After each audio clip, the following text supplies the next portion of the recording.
Police station సందర్శనలో భాగంగా జిల్లా SP Narasimha బుధవారం సూర్యాపేట పట్టణ పోలీస్ స్టేషన్ ఆకస్మికంగా సందర్శించారు.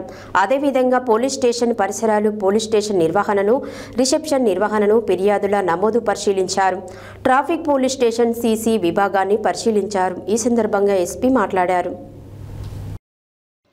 పోలీస్ స్టేషన్ను సందర్శనలో భాగంగా జిల్లా ఎస్పీ నరసింహ బుధవారం సూర్యాపేట పట్టణ పోలీస్ స్టేషన్ ఆకస్మికంగా సందర్శించారు. అదేవిధంగా పోలీస్ స్టేషన్ పరిసరాలు, పోలీస్ స్టేషన్ నిర్వహణను, రిసెప్షన్ నిర్వహణ, ఫిర్యాదుల నమోదు పరిశీలించారు. ట్రాఫిక్ పోలీస్ స్టేషన్ సిసిఎస్ విభాగాన్ని పరిశీలించారు. ఈ సందర్భంగా ఎస్పీ మాట్లాడుతూ పోలీస్ స్టేషన్కు వచ్చే బాధితుల ఫిర్యాదులపై సత్వరం స్పందించి దర్యాప్తు వేగంగా చేయాలని ఆదేశించారు. ఫిర్యాదుదారులకు భరోసా కల్పించాలని అన్నారు. ఎస్పీ వెంట సూర్యాపేట పట్టణ ఎస్ఐలు ఆంజనేయులు, ఏడుకొండలు, ట్రాఫిక్ ఎస్ఐ సాయిరాములు సిబ్బంది ఉన్నారు.